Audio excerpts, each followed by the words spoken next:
He was issued critical condition notices multiple times. Overnight, my mother's hair turned completely white. When my father finally woke up, he didn't say anything, but I knew I had disappointed him. Even as my mother left the hospital, she had tried to persuade me one last time. Your father has never interfered with your decisions. But Ethan is not the right man for you. Blinded by love, I hadn't listened to a word of it. It had taken losing everything, even my life, to finally wake up to Ethan Carter. I was never as important as I thought. How are they now? I asked James. He nodded. The company is doing well. And your parents are both in good health. I smiled slightly, looking into his clear eyes. Thank you, James. Thank you for taking care of them in my place. James shook his head. It was the least I could do. Years ago, if my father and I hadn't pulled him out of that crisis, he might have disappeared from the entertainment industry forever. Meanwhile, social media continued to churn out new headlines. What started as Bella White being a homewrecker had now shifted to Sophia Sue as a heartless woman. The media had captured photos of me and James at the airport, twisting the narrative to claim that I had been having an affair long before my marriage ended. I couldn't help but laugh. As I lowered my head, my phone screen lit up. It was a message from Bella, sent from a burner account. Attached was a photo of her inside my marital home, spending the night there. Last night, Ethan personally asked me to stay over. Take a guess, what do you think he'll do tonight? Ethan has such a strong sense of morality. Now that there's nothing in his way. Sophia, your husband is mine. She was trying to provoke me, but my heart remained completely still. James poured me a cup of tea, glancing at my phone with concern. His voice was heavy with anger. Sophia, you don't have to endure this. I will make sure you get justice. I didn't respond to his words. Instead, I changed the subject. I heard my father has been introducing you to some eligible women from prominent families, but you keep turning them down. James seemed caught off guard by my bluntness. His fingers tightened around his coffee cup. After a long silence, I asked again, is it because of me? His head snapped up, our eyes meeting for a brief moment, before he quickly looked away. Over the years, even though James and I hadn't seen each other, every year on my birthday, I would receive a carefully prepared gift from him. And no matter how many times I declined, he never gave up. I finally couldn't hold back anymore and dialed his number. For the first time, I truly lost my temper. James, let's settle this once and for all. I helped you once and you repaid me once. We owe each other nothing. It was my father who helped you return to the entertainment industry. Everything you have today is because of your own talent and hard work. I don't need you to repay me, but if you keep doing this, you'll only make Ethan misunderstand our relationship. After that night, James never sent me another gift. James the first told you don't owe me anything. Before I could finish speaking, James interrupted me softly. That's not what this is about. What do you mean? I looked at him, only to see a gentle smile curl at his lips. His eyes were filled with deep emotion. I like you, Sophia. I know I'm not good enough for you. I never dared to hope that you'd ever see me that way. But my feelings for you are real, and I don't want to lie to myself anymore. James finished speaking, and I quietly studied him. The first time I met him, he had been withdrawn and insecure. Now he was one of the most sought-after stars in the industry, my father's most valued artist. Last night, when I returned to the old house, my father and I had talked for a long time. We discussed the company's future and my future. Before I left, he asked me 2 questions. The first was, do you still love Ethan? I shook my head without hesitation. But when he asked the second question, I fell silent. Have you ever considered James? My father had already planned to step back from running the company, even though he had personally mentored James and brought him to where he was today. James was not truly one of our own. The question that had troubled me for so long suddenly became clear. Should I be with James? 2 days later in the capital, Ethan sat in the music room, staring at the video of Sophia Sue's interview with Yuki. The reporter had curiously asked her, do you still love Mr. Carter? Sophia had smiled, and no, I don't. Just 3 simple words. And yet they left his chest feeling unbearably tight. He had replayed that video countless times, desperately, searching for any hint of hesitation in her expression. But he found nothing. Irritated, he opened their old chat history. The last message she had sent was a simple, "Don't forget the divorce paperwork," at the civil affairs office. And he had only replied with one okay. Once upon a time, Sophia had been inseparable from him, sharing every little detail of her life. Whenever she messaged him, he would respond immediately. He scrolled through their conversations. At some point, her texts had become one-sided. She had talked to him, and he had replied with short, dismissive phrases. Got it, understood. His schedule had been packed, filled with filming, endorsements, and events. Bella's fiancé's sudden death had left her emotionally devastated. She had attempted suicide multiple times. Ethan had been overwhelmed. Suddenly his phone buzzed. A new message popped up. Sophia is marrying James Hale. Ethan shot up from his seat, knocking over the piano's music stand. Sheet music scattered everywhere. As he rushed to pick them up, a medical report slipped out from the pile. For a moment he was stunned. His hands trembled as he scanned through the document. The patient has developed a tumor in the chest. Due to prolonged emotional distress, immediate surgery is recommended. At the bottom, the date of the diagnosis. The very same day he had suggested a fake divorce. His chest tightened painfully. Ethan, what's wrong? Bella's voice came from behind him.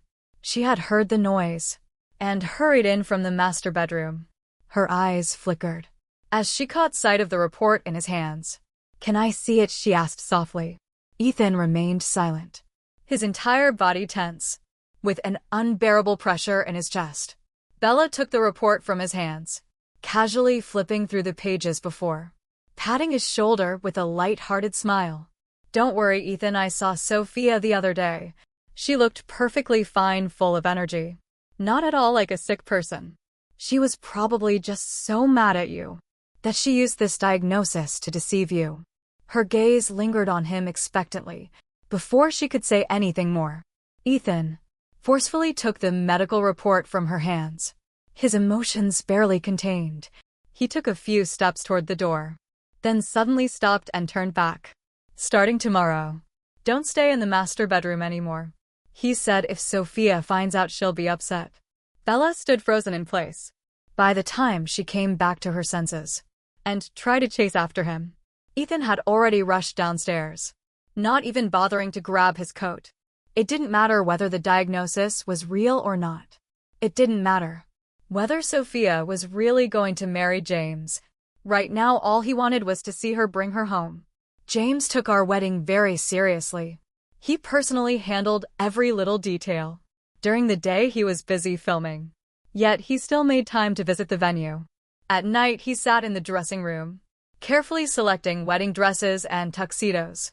You don't have to do all of this yourself, I said, standing by the door, with a coat draped over my shoulders. You've been filming all day. You must be exhausted. He put down his phone and turned to me with a soft smile. I want to prepare everything for you myself, he said. I know you might not have feelings for me, but you will always be the most important person to me. Something rippled in my heart at the warmth in his gaze. You don't need to feel any pressure, he continued. Just focus on being the most beautiful bride. James' voice was gentle, and the deep affection in his eyes was undeniable. I nodded slightly, the corners of my lips curling into a faint smile. But I never expected Ethan Carter to suddenly show up. On set, I had just finished checking on James when I saw him standing outside. His perfectly tailored suit was slightly disheveled, and his face was terrifyingly pale. His usually sharp eyes looked dull and lifeless. His gaze lingered on James's hand, holding mine for a brief moment, before he quickly looked away. Ethan forced a smile. Sophia, I've come to take you home. Let's get remarried, okay? As he spoke, he took a step forward. James instinctively tried to stand in front of me, but I stopped him. I gently straightened his clothes and said softly, Go wait for me in the car. You still have a shoot tonight. I won't take long. James looked down at me, the corners of his lips lifting slightly.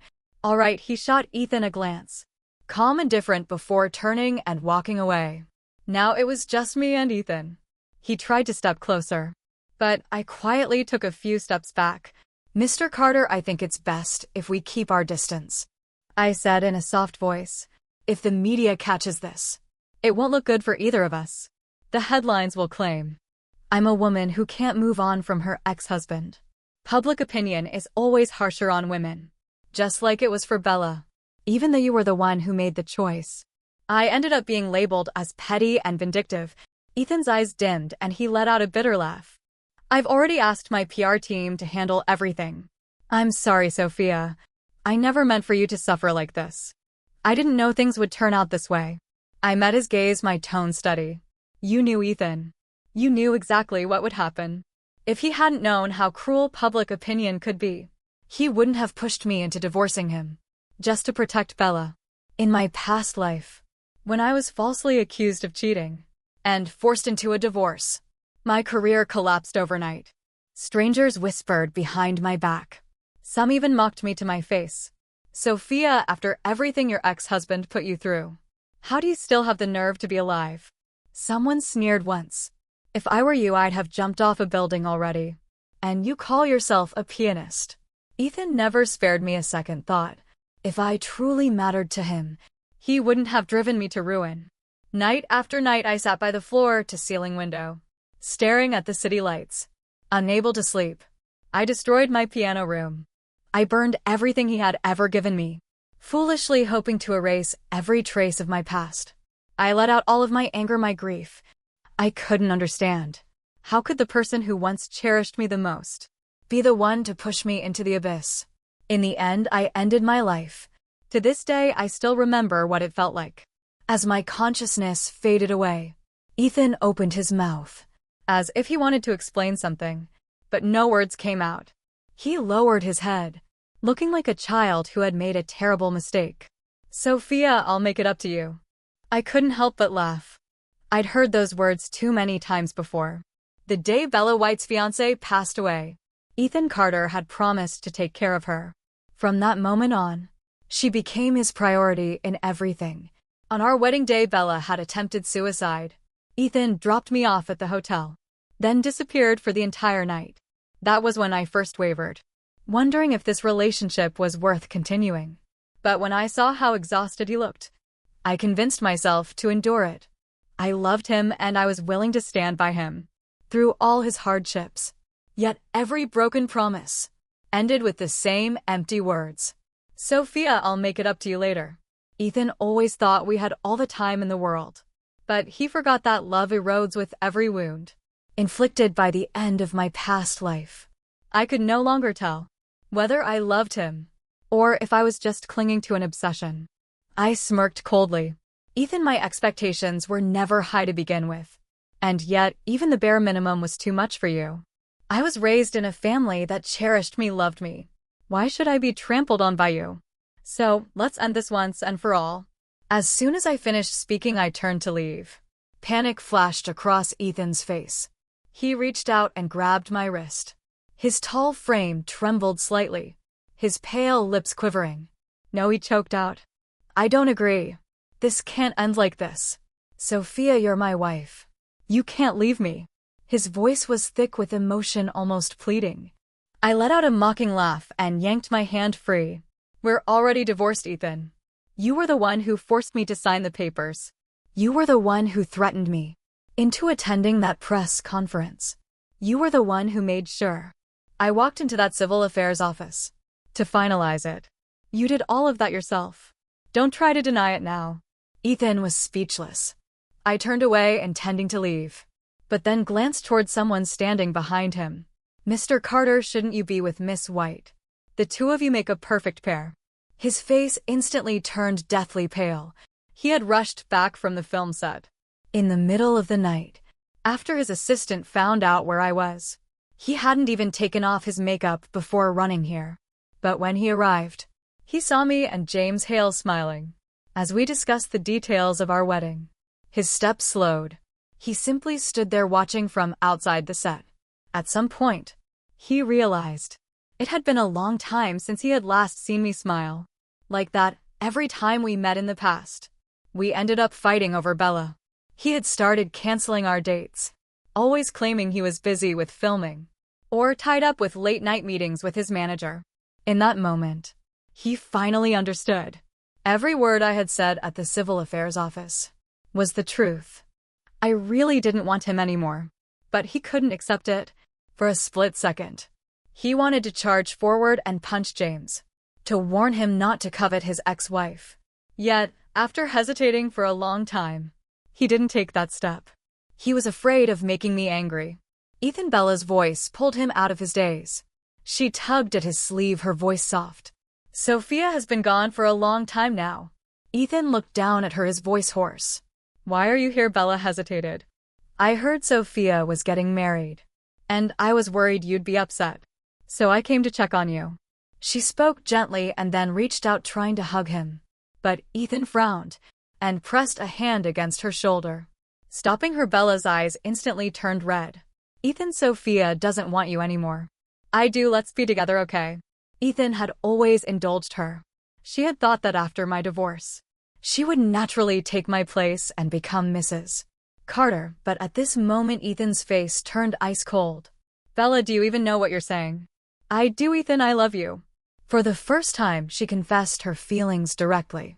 But Ethan only let out a bitter laugh. And before he knew it, tears slipped from his eyes. His manager had warned him countless times. Bella looks at you differently, Ethan. If you don't want to ruin your marriage, you should keep your distance. You're too soft-hearted. You can't see what she really wants. Stay away from her before she destroys what you have with Sophia. But he had never taken those warnings seriously, and now he was paying the price. The entertainment industry was a glass house. Secrets never stayed hidden for long. Any small disturbance could spread like wildfire. Overnight, on the third day after Ethan had come looking for me, James sent him an email containing irrefutable evidence that Bella had faked her medical records. Along with it, he compiled a timeline of every single instance over the years where Ethan had chosen Bella over me. That entire record was released online.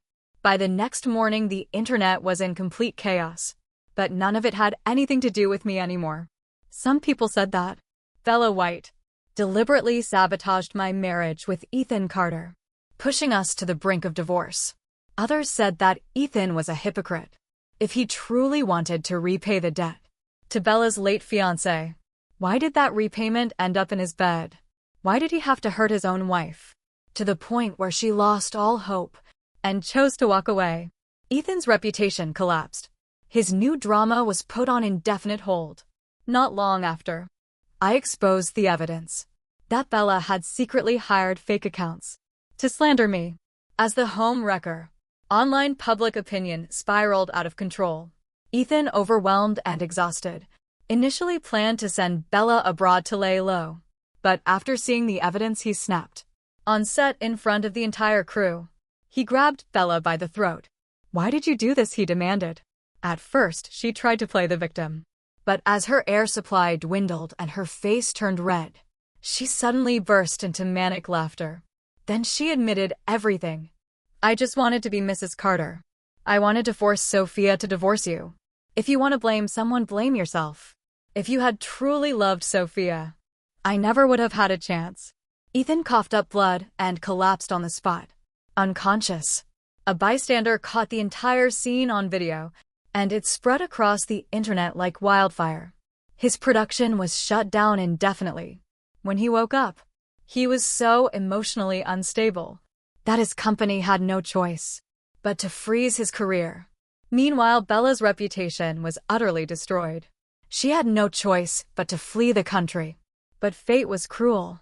On the way to the airport, her car crashed. She died instantly. On my wedding day, James Hale prepared an extravagant ceremony for me. The entire event was grand and spectacular. Fireworks illuminated the night sky, and all eyes were on us. When a guest commented that marrying James was a blessing from a past life, James immediately had them thrown out of the venue with a cold expression. And when we exchanged vows, he solemnly, "From this day forward, I belong to the SU family, body and soul." James knew that a part of me still carried the shadow of Ethan, but he never wavered in his devotion. On our wedding night, he held me tightly in his arms.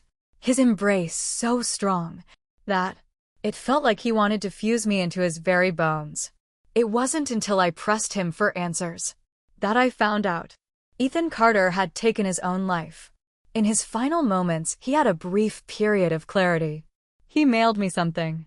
The forgotten medical report I had left in the piano room. I stared at the divorce agreement on the coffee table. His handwriting stretched across the pages, each word dripping with regret. He wrote that he had a nightmare. In that dream, he had forced me to divorce him. When I refused, he framed me, pushed me into a scandal, and left me no way out.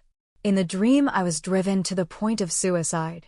He said that in the dream, he had only wanted to push me into divorcing him. He had never meant to push me to death. He also said he had never known I was truly sick. If I had known, I would have never hurt you like that. When I saw you lying in the emergency room, covered in blood, my heart shattered. I wished it had been me on that operating table. Instead, at the end of the letter, fortunately, it was all just a dream. And the very last, please forgive me. I let out a cold, emotionless laugh. Without hesitation, I tossed both the letter and the medical report into the shredder, watching them turn into tiny pieces of confetti. Madam James furrowed his brows slightly. I spoke softly but firmly. The Sophia Sue of the past was indeed sick, but I am not that person anymore. After leaving the one who hurt me, I have healed. For a long while, James was silent. Then he smiled, indulgent and affectionate, yet tinged with a trace of heartache. I looked up at him and smiled as well. For the first time, I truly felt at peace. I was grateful that in this lifetime, I had finally found my best ending.